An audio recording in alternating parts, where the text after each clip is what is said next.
case on the teachings of Islam and the traditions of the Holy Prophet Muhammad, peace and blessings be upon him and his household, through his household descendants who are known as the Ahlul Bayt.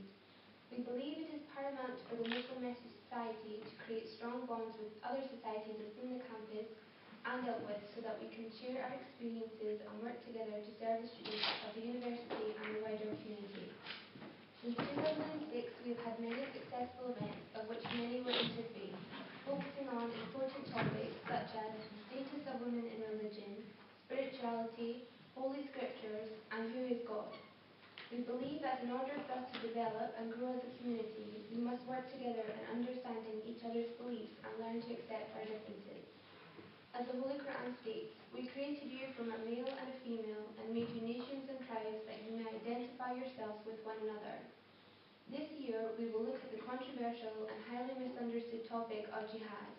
What is it? Why is it always on our screens? And should we be worried when we hear it?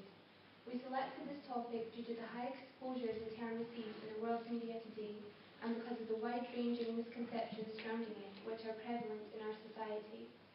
It is our hope and aim that Dr. Shomali will help us understand what jihad is, and more importantly, what it is not, and to demystify the meaning and concept of jihad, and how Muslims understand this concept today. We are very lucky to have Dr. Shomali with us here tonight. He is a graduate of the Islamic Seminaries of Qom, and also with a BA and an MA in Western philosophy from the University of Tehran. He also earned his doctorate in philosophy from the University of Manchester. His publications include Self-Knowledge, Ethical Relativism, an Analysis of the Foundations of Morality, Shia Islam, Origins, Faith and Practices. He is also a co-editor of Catholics and Shia in Dialogue, Studies in Theology and Spirituality, Catholic Shia Engagement, Reason and Faith in Theory and Practice, and the Catholic Shia Dialogue, Ethics in Today's Society. Dr. Shomali is currently the resident Imam and Director of the Islamic Centre of England. Our event tonight will run as follows. Dr. Shomali will finish his discussion on what is jihad, which is followed by a 30-minute question and answer session. Please keep your questions relative and on topic. We will then have some refreshments outside. Please put your hands together for our learned speaker, Dr. Shomali.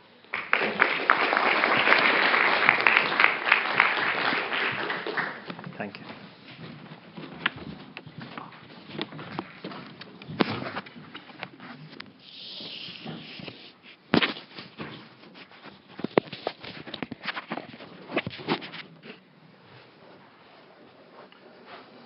Bismillah ar-Rahman ar-Rahim.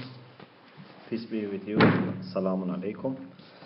I am grateful to God for giving me this opportunity to be here in the University of Dundee. And I hope that the time that we are going to have together tonight would be fruitful. And I am very much interested in listening to your comments and questions and ideas.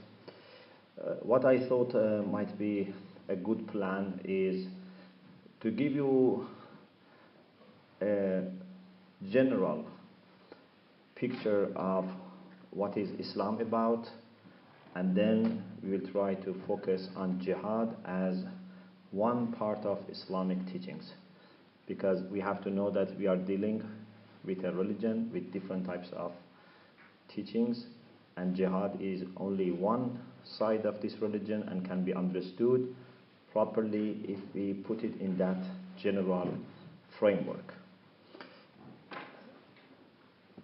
According to the Quran, we find that the general plan of God for human beings is peace. Not only peace in the sense of absence of war and conflict, but more importantly, a very comprehensive peace which starts first within, then it can be gone outside, and then it can be extended to the next world. There are many different levels of peace. God in the Quran has different names, and as you know, Allah is the proper noun for God, but we have many other names for God in the Quran. one of the names of God in the Quran is As-Salam. Allahu alladhi la ilaha illa hu al-malikul quddusus salamul mu'minul muhayminul azizul jabbarul mutakabbir. So one of the names of God is peace. We don't have any name of God which is war or jihad, but we have the name of God which is peace. And we have also name of God as Mu'min, As-Salam al-Mu'min, which here means the one who gives security. Amn means security.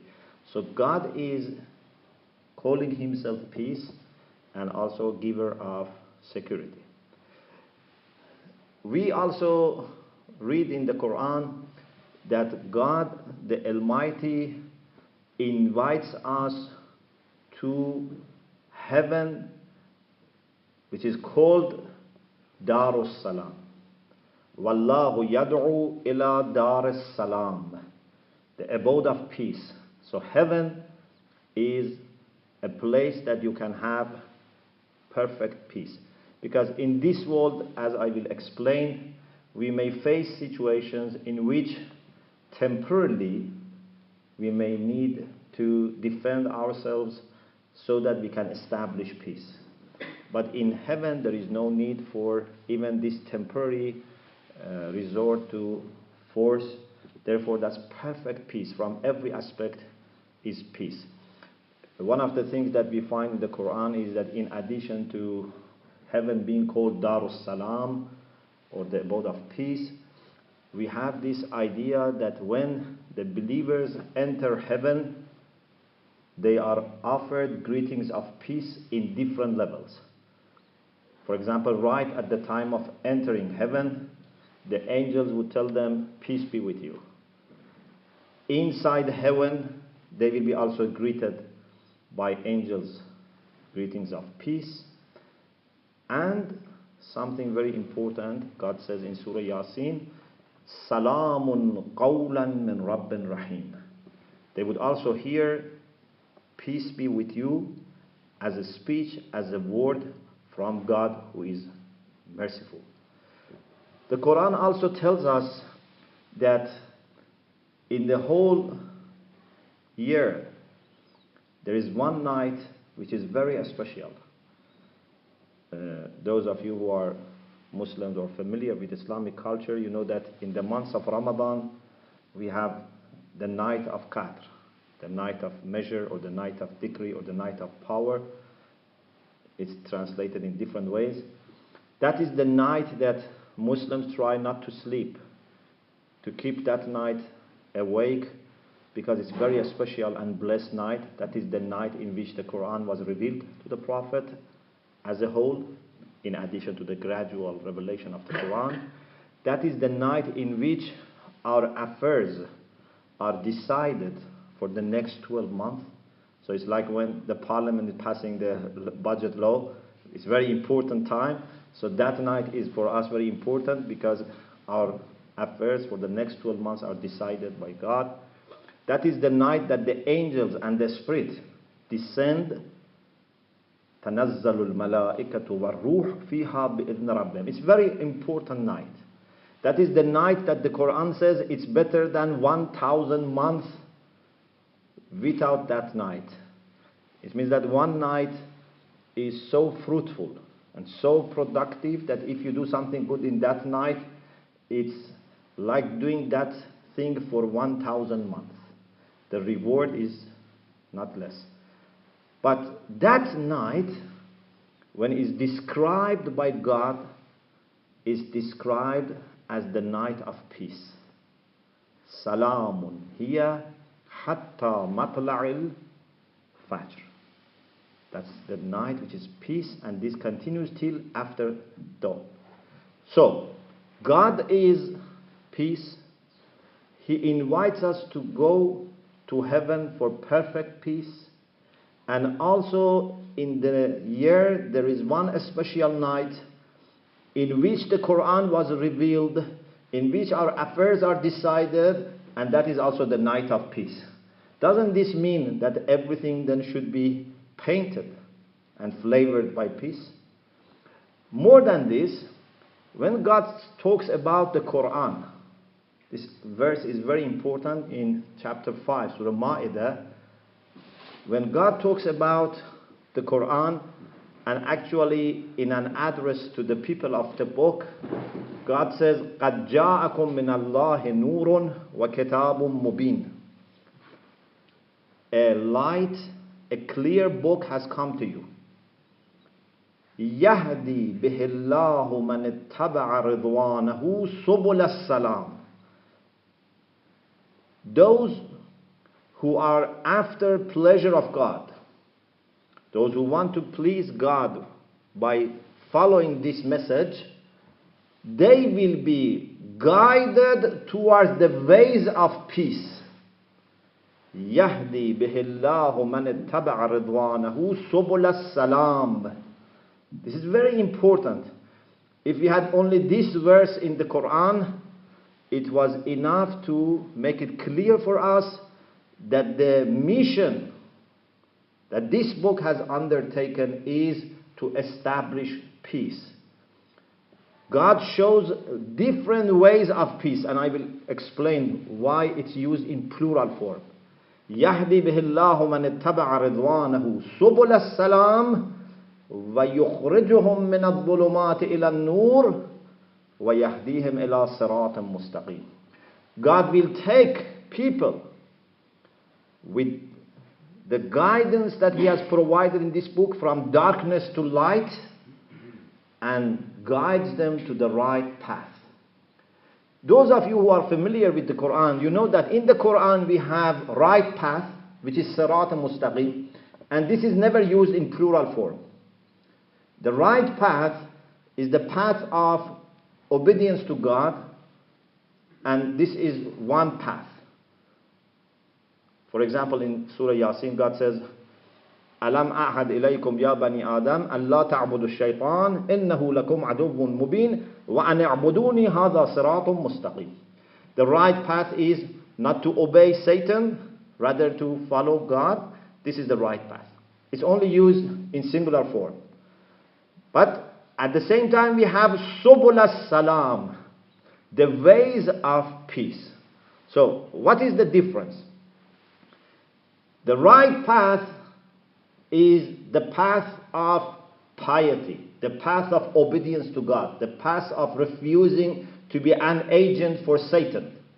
But under this general direction, we have different avenues of life.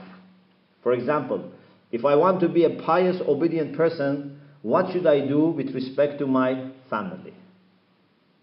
What should I do with respect to my studies, with respect to my neighbors, with respect to my society? If I am a shopkeeper, what should I do with respect to my clients, with my suppliers? What should I do with respect to animals, with respect to environment? So we have different sections, different sectors of our general life, which is to be dedicated to God. For every area, every field of life, we are in need of guidance.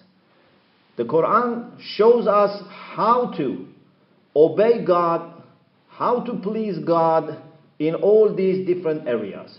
But interestingly, when the Quran wants to give a general name to all these different ways, he says, Subul as-Salam, ways of peace. So, any misunderstanding or misreading or misinterpretation of the Quran that would present the Quran as a book which is the book of conflict and tension and disorder and disturbance is totally wrong. It's totally outside the framework that Quran is setting up for itself. Anything that Quran is trying to do is to establish peace in every aspect. When it comes to family life, we need peace. When it comes to personal life, we need peace in our heart and mind and soul. When it comes to neighborhood, citizenship, everything should be done in the way that we would have peace. So, this is the general framework of the Quran, and I have many other aspects of this beautiful Quranic concept of peace, but because I want to go to the issue of jihad, I just wanted to start with this little introduction so that you know that this is the framework in which we are talking. Now let's go to the concept of jihad. Jihad literally means to struggle, to make efforts. In Arabic, juhd means to do your best to do something. There are many cases in the Quran that jihad has been used in its literal sense. Actually, there are many cases that jihad has been used for the spiritual jihad, as I'm going to explain. But literally, in all these cases, it comes from the root of juhd, which means to do your utmost, to struggle. The whole idea here is that we as Muslims, as believers in God, we have to always be active. Jihad is opposite to indifference. Jihad is opposite to being lazy in our life. Jihad is opposite to be a person who doesn't feel responsible and lets things happen and just be watching them. The meaning of jihad means you do your best to bring improvements to conditions of life, whether it be for yourself or for other people. Therefore, a farmer who works hard on his farm, he is also a mujahid. He is a person who is doing jihad. A teacher who works hard in educating ignorant people or educating the students is also a person who is doing jihad. A person who works hard to earn some money and spend on himself and his family so that he is not a burden on the society is also considered as a person who is doing jihad. As we have in hadith, al-qaddu ala ayalih kal-mujahid fi sabilillah. The one who is working hard, hours and hours, so that he can gain enough to spend on his family and himself, so that he has a respectful life. He is not a burden on the society. He is a mujahid. The one who is helping people who have no pure water to have water, this is also jihad. So jihad is very general and comprehensive concept, and as I said, it comes from a very important conviction that every one of us, as long as we are alive, as long as we have opportunity, we should try to bring more good to this world. We should try to improve the condition of life in this world, because God says in the Quran that He is the one who has created you on the earth and has asked you to improve it. هو الذي أنشأكم في الأرض واستعمركم فيها. God expects us to improve the condition of life on the earth. So every generation and every individual, they should try to leave this world in a situation better than they received. Of course, unfortunately, sometimes we do the opposite. Especially, I think our generation has not been very careful about the way we have treated this world, this planet. But Islamically, God wants us to improve, to develop, and to live this world in a better way. There are beautiful sayings of the Prophet and the household of the Prophet, for example, about the need for planting trees.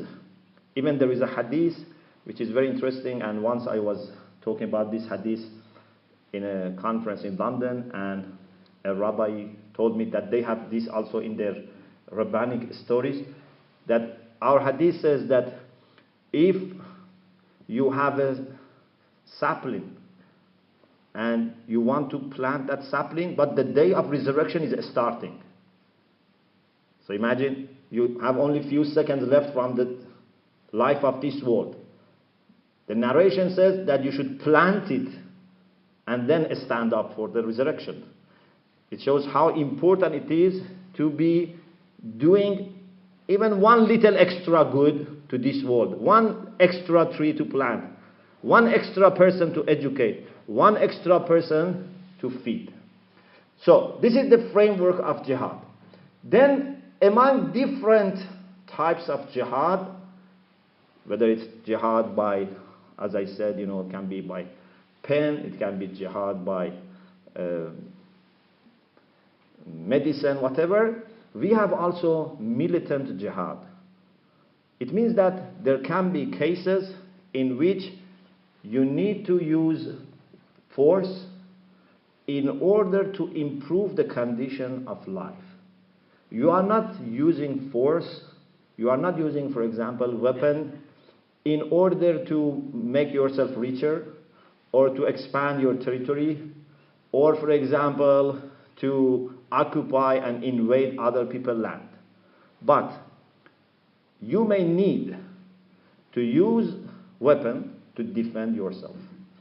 Even it can be a personal case. For example, in Islamic hadith, it is said that if a person is attacked, his house is attacked, and to defend himself and his family, he has to get involved in fighting. For example, there are thieves, there are robbers who have come to your house and they want to kill you and your children.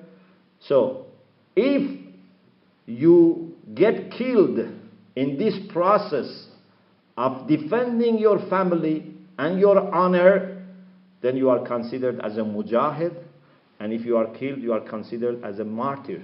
This is a personal case. This is not something large scale, but even to this extent, it's important that you protect your family, you protect your honor, and you do not let people who have satanic ideas to prevail. But a larger scenario of jihad is when a nation, a large group of people are denied of their rights. Especially the Quran mentions, for example, the people who have been oppressed, their rights have been denied, their land has been occupied by other people, and they are asked to leave their houses, their hometown, just because they don't have the same idea as those people. For example, the pagans, they don't want them to be a believer in God. They take their money, they take their land, they send them into exile, and those who don't go to exile, they'll be tortured or killed. Here the Quran says that God gives permission to defend yourself. For example, one verse which was actually the first verse which gave permission to Muslims to defend themselves. Those of you who are familiar with revelation of the Quran, you know that at the beginning, Muslims even didn't have permission to defend themselves. Not only they were not aggressive, they were not even defending themselves till this verse was revealed in Medina. So all the 13 years of Prophet's stay in Mecca after prophethood started, they were just subject to being killed, to torture, money being confiscated. They were not defending themselves. Even few years at the beginning of Medina, then this verse was revealed. These are verses in chapter 22, verses 39 and 40. وَأُذِنَ لِلَّذِينَ يُقَاتَلُونَ بِأَنَّهُمْ ظُلِمُوا وَإِنَّ اللَّهَ عَلَى نَصْرِهِمْ لَقَدِيرٌ. Permission to fight is given to those against whom war is being wrongfully and offensively waged. And surely God is able to give them victory. Those who have been expelled from their homes unjustly, only because they said, our Lord is God. So, the first revelation that gave permission to Muslims to defend themselves was this verse in chapter 22. And as you see, the context is very clear. This is just a permission to defend, to fight back, and be able to at least secure a little bit of freedom for themselves so they can exercise their faith to some degree. Also in chapter 4, verse 75, God says, "And why do you not fight for the sake of God and the utterly oppressed men, women, and children? ما لكم لا تقاتلون في سبيل الله والمستضعفين من الرجال والنساء والولدان." Why you are not fighting to defend the oppressed men, women, and children who have no helper, and the oppressors are annoying them, hurting them? You should have to defend them. They say, "O Lord, rescue us from this town whose people are oppressors, and raise for us from you one who will protect, and raise for us from you one who will help." So, this is the type of jihad that a nation, a group of people are being denied of their basic rights, and therefore they have to defend themselves, or if you can help them, you go and defend them. Now the question is, what rules and regulations apply even in these cases? You don't attack any group of innocent people. You don't, have permission to go and say, okay, because we are powerful, because we are strong, we want to take anyone's, land or property. No. It's only a matter of defense. But even this defense is very well regulated. For example, if you study the instructions given by the Prophet Muhammad sallallahu alaihi wasallam, you find that he was very clear, and normally what he used to do was before people leave Medina, he was giving them these instructions if he was not going to join them, and if he was with them before the battle started, that they should not attack children, women, elderly people. They should not destroy gardens, trees, farms, because in those days, and unfortunately even today, these were some of the common practices sometimes, that when they were attacking, then they were trying to make maximum loss in the other party. But the Prophet was very clear, you cannot fight the people who do not fight. You are only supposed to defend yourselves, and that is by fighting back their warriors, their soldiers, not elderly people, not women, not children, not to kill their animals, not to destroy their farms, and not to poison their water.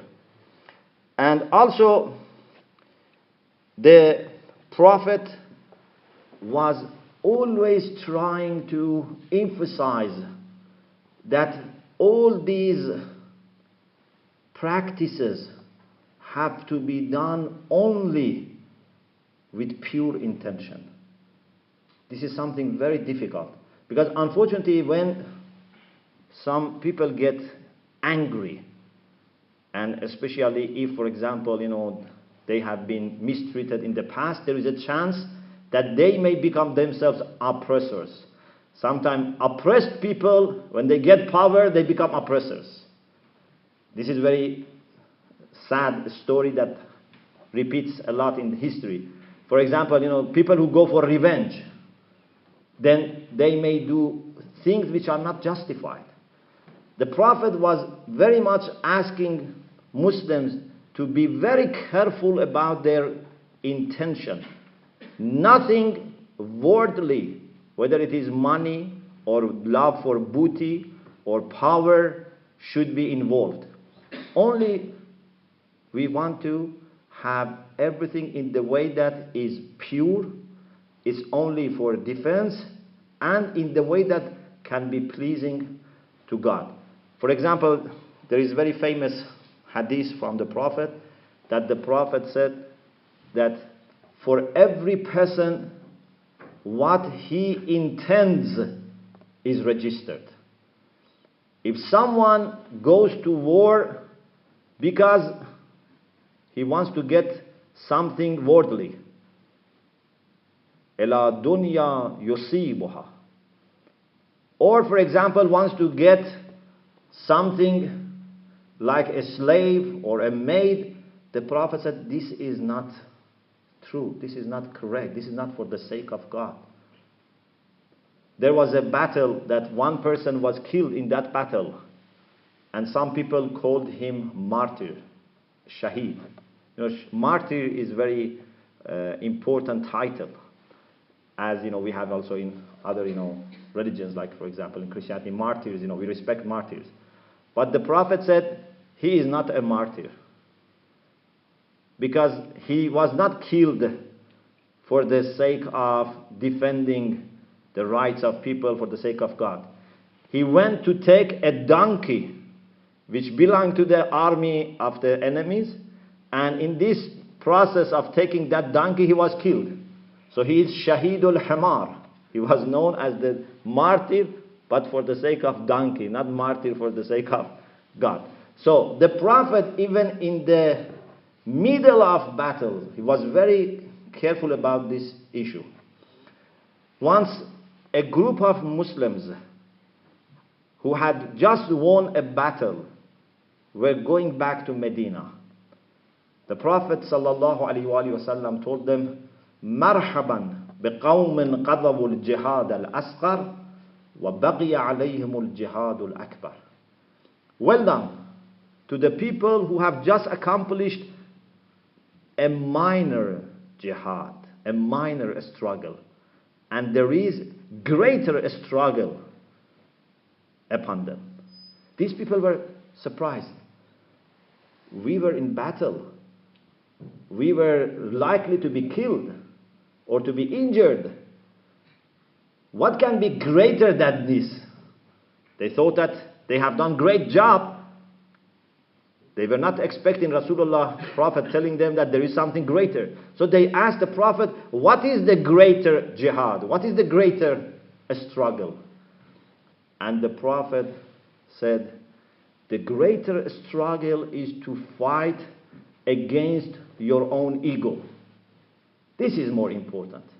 Because if ego is there, if the intention is not pure, if we are still selfish, then we may use the name of God, the name of religion, the name of jihad, just as an excuse to do our own satanic things. We say, we are doing jihad, we are, doing this for the sake of God, but ego does not let that to be pure. We have to first make sure that we have got rid of anything selfish, anything worldly, anything egoistic in our heart and mind, which is not very easy. And then we can think that maybe we are doing something good. Otherwise, there is always great chance that either from the beginning or in the middle, something impure can get mixed, and then you think that you are doing something good, but you may do something bad. There is a verse in the Quran which is very warning. God says, قُلْ هَلْ أُنَبِّئُكُمْ بِالْأَخْسَرِينَ أَعْمَالًا. Shall I inform you who are the greatest people in loss? Whose loss is greatest? This verse is very moving. الَّذِينَ ضَلَّ سَعْيُهُمْ فِي الْحَيَاةِ الدُّنْيَا وَهُمْ يَحْسَبُونَ أَنَّهُمْ يُحْسِنُونَ صُنْعًا.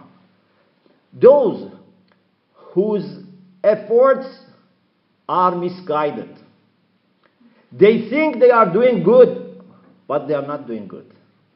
They think they are doing jihad, but they are not doing jihad. They think they are doing something for the sake of God, but they are doing anything only for the sake of Satan. These are the people who are in the greatest loss. These are the people that would be severely brought into justice by God on the day of judgment, because they have harmed people, but also in the name of religion, in the name of values, in the name of virtues.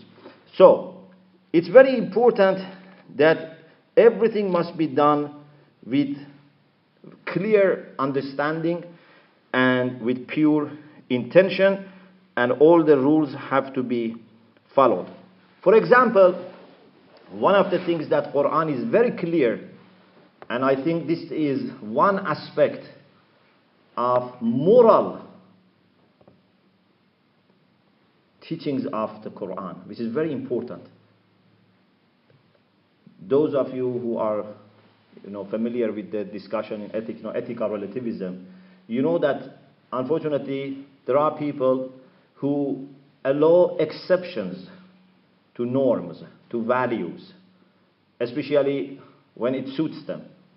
But the Quran says that when it comes to justice, when it comes to kindness, when it comes to mercy, you should not allow exceptions. For example, in chapter 5, verse 8, God says, لا يجرمنكم شنآن قوم على ألا تعدلوا اعدلوا هو أقرب للتقوى. Do not let your hostility with some people, for example, you have enemies, do not let this enmity make you unjust. Be just.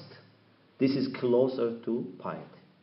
So even with the people who want to kill you, or who have already killed your children, your family, your friends, you cannot be unjust. You cannot say, okay, they didn't observe our rights, now we want to do the same with them. No. We cannot say they kill our children, so we kill their children. The children are not to be punished for the sake of what parents have done. The Quran says you cannot find any excuse to become unjust, even with respect to the people who wanted to kill you, who wanted to destroy you. This is very important instruction. لا يجرمنكم شنآن قوم على ألا تعدلوا اعدلوا هو أقرب للتقوى. Do not let your hostility, your enmity with any group of people make you unjust. Be just. This is closer to piety. Or when it comes to keeping one's promises, Islam is very clear. We have many sayings of Prophet and the household of the Prophet that when you make a promise, you have to keep it. No matter to whom you have promised. If you have promised a friend or an enemy, an adult or a child, a strong person or a powerless person, you have to keep your promise. If you are entrusted with something valuable, you have to deliver the trust back. The hadith says, Addul amana barran kana aw fajiran. Whether that person is a good person or is a bad person. Our fourth Imam says that if the killer of my father, because our third Imam, Imam Hussein, as you know, was killed in Karbala, and every year we commemorate the tragedy of Karbala. Imam with 72 of members of the family and companions were killed, brutally killed. But his son, who is our fourth Imam, says, if the killer of my father entrusts me with the sword by which he killed my father, I will keep for him, and then when he wants, I give it back to him. There is no limit, there is no exception to trustworthiness. Prophet Muhammad, before becoming a prophet, as you know, lived 40 years in Mecca. He was 40 years old when he became a prophet. In those 40 years, he had a title given to him by people people of Mecca, they all knew him as Al-Amin, the trustworthy one, the honest one. And it's interesting that when Prophet was going to leave Mecca because of pressure, killing people, torturing people, after 13 years, he had to leave Mecca. So he was in the age of 53. 40 years before Islam, 13 years after Islam. The people of Mecca who didn't believe in him, but still they accepted him as trustworthy one. So they were torturing his followers, they were confiscating their properties, but if they wanted to entrust something valuable, they used to put it with the Prophet. So when the Prophet was going to Medina, he asked Imam Ali to give the trust of these people who were killing them, but the Prophet said, give them back their trust and then join me. So Islam made this very clear, that when it comes to justice, when it comes to keeping one's promise, when it comes to trustworthiness, there is no exception. And also, the Quran says that the extent of mercy that God wanted to give to people was also universal. As you know, God says to the Prophet, وَمَا أَرْسَلْنَاكَ إِلَّا رَحْمَةً لِلْعَالَمِينَ. We have not sent you except as mercy for all people of the world. Even according to some commentators, it means all the inhabitants of the world, whether in this planet or another planet. So the Prophet was sent as mercy to everyone. And the Quran is also the book of mercy. نُنَزِّلُ مِنَ الْقُرْآنِ مَا هُوَ شِفَاءٌ وَرَحْمَةٌ.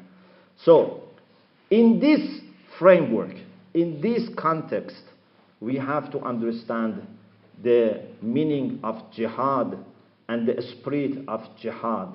If you have a good doctor, if you have a good surgeon, that maybe 1 in 100 cases, he says that we need to do a surgery, we need to cut off your limb. This doesn't mean that he is doing this out of anger, without control, just to satisfy his anger. A merciful doctor, if he prescribes you with some injection or a painful surgery, that's only for the situations in which we are left with no other choice, and we want to do this as a temporary measure so that we can have more endurable health. Jihad is only to help us go back to a situation in which we can have endurable peace, because peace is the general pattern and jihad is just like a surgery that helps us to be able to maintain that endurable peace. In order to allow you have more questions and comments, I think I stop here, and God willing, we can have discussion more over your questions. Thank you very much. Thank you.